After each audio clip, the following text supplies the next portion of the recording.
10배의 법칙은 어떤 일을 성공적으로 해내기 위해 얼마나 많은 노력과 사고력을 쏟아부어야 하는지 이해하는 데서 출발한다. 지난 삶을 한번 돌이켜보자. 당신은 어떤 일에 성공이라는 이름표를 달 수 있을 정도로 충분히 행동하고 사고해본 적이 있는가? 아마 당신은 성공에 필요한 행동력과 사고력을 과소평가했을 가능성이 높다. 수많은 세미나와 인터뷰를 하면서 수백 번 넘게 받은 질문이 있다.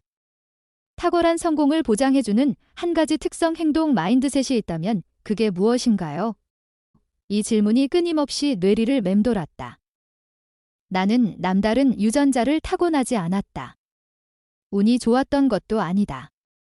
좋은 인맥도 없고 명문 학교 출신도 아니다. 그렇다면 나는 어떤 요인 때문에 성공한 걸까? 지난 삶을 되돌아보니 내 성공에는 한 가지 일관된 특성이 있었다. 언제나 나는 다른 사람보다 10배 더 많은 행동력을 발휘했다. 영어 프레젠테이션, 전화, 면담 등 모든 일에서 내 행동량은 다른 사람보다 10배 더 많았다. 부동산 매입을 시작했을 때 나는 살 수 있는 것보다 10배 더 많은 매물을 조사했다. 그런 다음 내가 원하는 부동산을 원하는 가격으로 확실하게 매입할 수 있게 흥정했다. 그렇게 나는 모든 사업에 엄청난 행동력으로 접근했다. 이것이 내 성공의 가장 결정적인 한 가지 요인이었다. 사업 계획 없이 첫 회사를 세웠을 때 업계에서 나를 아는 사람은 전혀 없었다.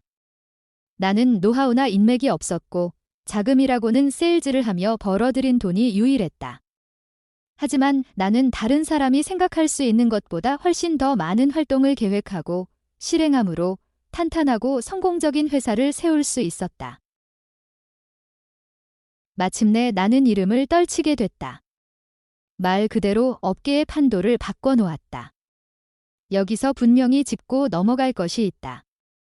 내가 탁월한 수준으로 성공했다거나 나의 모든 잠재력을 활용했다고는 생각하지 않는다. 내가 부에서 탁월한 수준으로 성공을 거두지 못한 건 10배의 법칙의 두 번째 요소를 어겼기 때문이다. 10배의 사고력을 발휘하는 면에서 나는 실패했다. 올바른 마인드셋으로 삶에 접근하지 못했다는 것, 이것이 나의 유일한 후회다. 처음부터 목표를 10배 더 크게 설정했어야 했다. 성공하려면 생각과 행동을 완전히 바꾸어야 한다. 탁월함이란 평범한 사람 대부분이 달성 가능하거나 달성하는 수준을 벗어난다는 뜻이다. 물론 이 정의는 자신을 누구와 비교하느냐에 따라 자신의 성공을 어떤 종류의 성공과 비교하느냐에 따라 달라질 것이다. 어쩌면 지금 이 순간 당신은 난 탁월한 수준의 성공은 바라지 않아. 성공이 전부는 아니잖아. 나는 행복해지기만 하면 돼 라고 되뇌일지 모른다.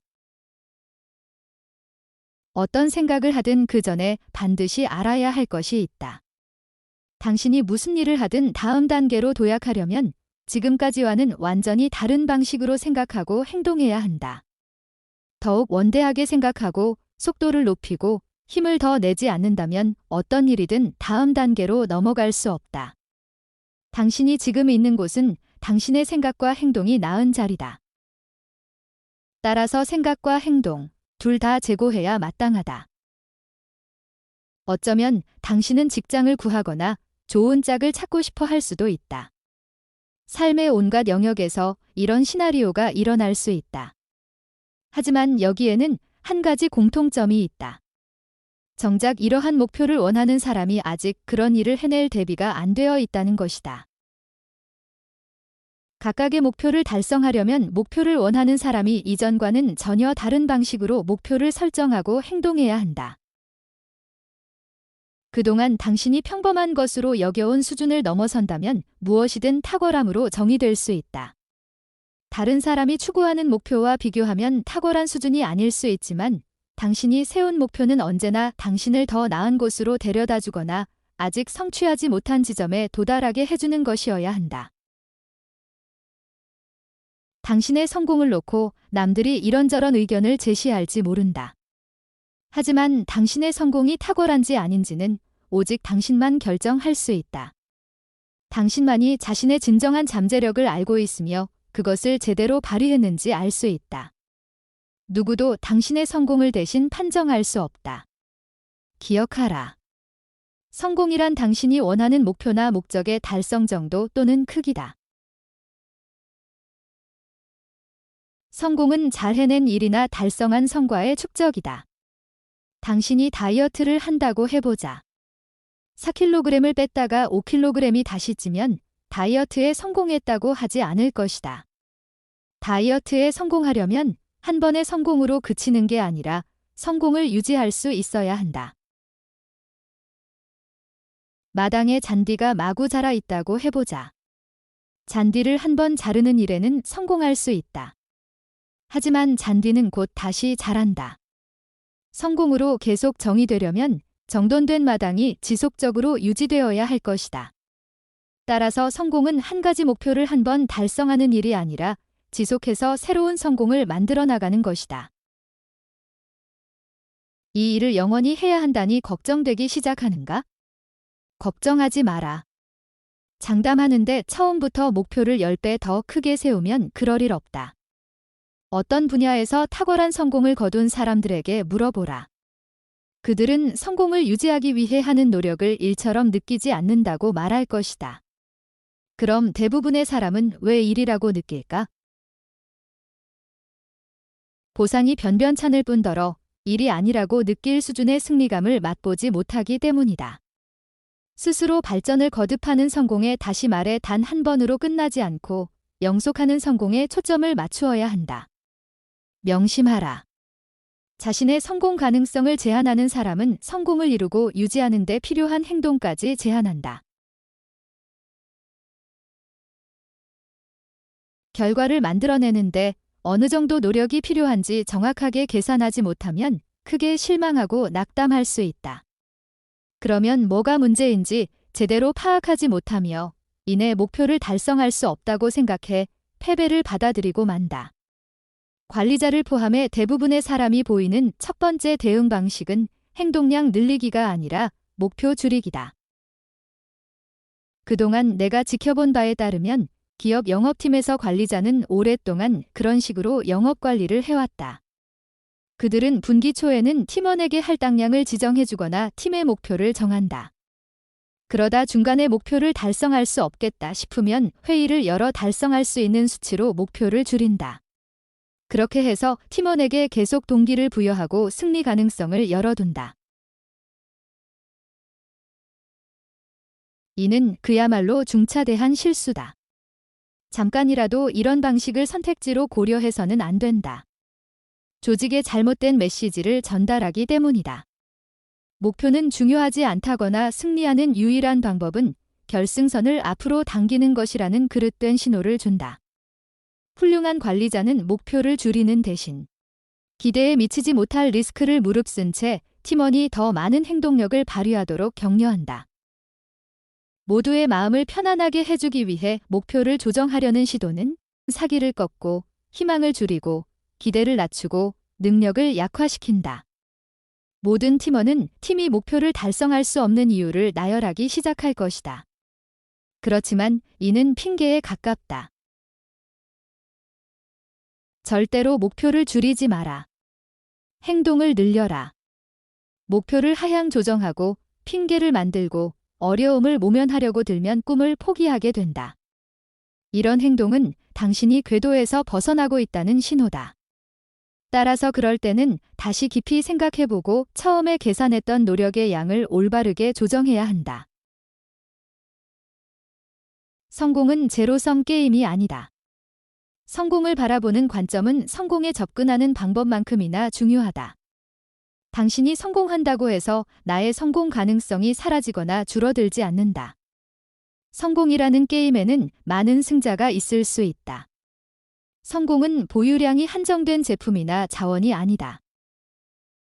성공은 아이디어, 창의력, 재주, 재능, 지력, 독창성, 끈기, 결단력 등에서 한계가 없는 사람들이 창조해내는 것이다. 그렇기에 성공은 절대로 희소하거나 부족한 법이 없다. 내가 성공을 얻는 것이 아니라 창조하는 것이라고 한 점에 유의하라. 채굴의 제품화하는 다이아몬드, 금, 은, 구리는 매장량이 이미 정해져 있다. 하지만 이와 달리 성공은 사람들이 만드는 것이다. 훌륭한 아이디어, 새로운 기술, 혁신적인 제품, 오래된 문제를 해결하는 창의적인 해법 등 이 모두는 다 써버려서 없어지는 일이 결코 없다. 성공은 자원이나 물자, 공간에 좌우되지 않는다. 어떤 일이 일어났거나 일어나지 않은 것을 탓하려고 비난이라는 도구를 휘두르는 사람은 결코 인생에서 진정한 성공을 쌓아나가지 못한다. 오히려 그들은 이 행성에서 노예로서 지위만 더욱 확고히 할 것이다.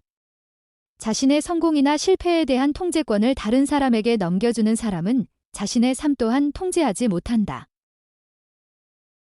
스스로 통제력을 발휘해 게임과 게임 방법을 이해하지 못한다면, 그리고 게임의 결과를 받아들이지 못한다면 제대로 즐길 수 있는 게임이 인생에는 없다. 경쟁은 쫌팽이나 하는 짓이다. 경쟁을 목표로 삼지 마라. 내 관찰에 따르면 경쟁은 창의적인 사고력을 제한한다. 다른 사람들의 행동을 끊임없이 쳐다보게 만들기 때문이다.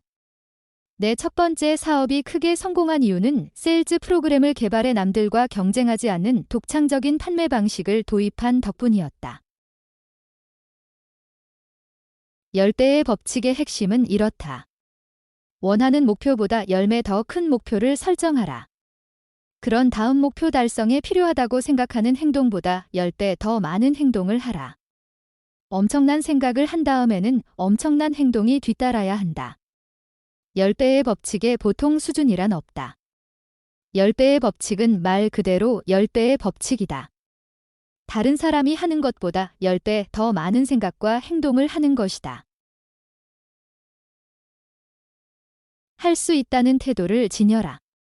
할 수 있다는 태도를 지닌 사람들은 무엇이든 할 수 있다는 생각으로 모든 상황에 접근한다. 그들은 한결같이 우린 할 수 있어? 해내자. 해결해보자라는 표현을 쓰며 언제나 해결책이 존재한다고 주장한다. 이런 태도를 지닌 사람들은 문제 규명과 해결에 초점을 맞춰 말하며 일관되게 긍정적인 시각으로 도전 의지를 사람들에게 전한다. 그들은 아무리 벅차고 불가능해 보이는 상황에서조차 할 수 있다는 태도로 반응한다. 이러한 태도가 당신이 제공하는 제품의 질이나 가격보다 더 중요하다.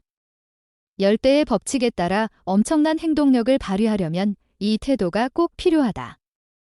모든 것에 할 수 있다는 태도로 접근하지 않는다면 사고력을 10배 더 크게 발휘할 수 없다. 자신만의 현실을 창조하라. 성공한 사람들은 마법사와 흡사하다. 그들은 다른 사람의 현실로 들어가지 않는다. 오히려 남들이 받아들이는 현실과 다른 자신만의 새로운 현실을 창조하는 데 전념한다. 그들은 사람들이 무엇이 가능하고 무엇이 불가능하다고 생각하든 관심이 없다. 자신이 꿈꾸는 것을 가능하게 만드는 일에만 주의를 기울인다. 다음 현실이 어떻게 될지 또는 어떻게 될 수 있을지는 현실을 창조하는 사람에게 달려 있다. 기꺼이 불편해져라. 새로운 도시를 방문하고 고객에게 판촉 전화를 하고 낯선 사람들을 만나고 새로운 프레젠테이션을 하고 새로운 분야로 뛰어드는 이 모든 일이 익숙해지기 전까지는 아주 불편했다. 익숙한 환경에서 일상적이고 습관적인 일을 하며 안주하는 삶은 솔직히 구미가 당긴다. 하지만 이런 식의 삶은 당신의 사명을 완수하는데 거의 도움이 안 된다.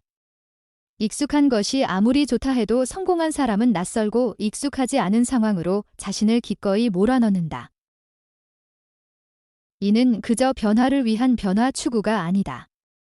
성공한 사람은 너무 편안하고 긴장이 풀리고 익숙하면 정신력이 약해지고 창의력과 발전하려는 갈망을 잃어버릴 수 있음을 안다. 그러므로 기꺼이 불편해져라. 불편함은 성공의 길로 가고 있다는 확실한 신호다. 훈련하라. 이 책에서 우리는 돈과 관련한 성공 이야기만 하지 않는다. 이 책은 인생의 모든 영역에서 이루는 성공 이야기를 다룬다. 이러한 성공을 이루려면 훈련을 피하려고 해서는 안 된다.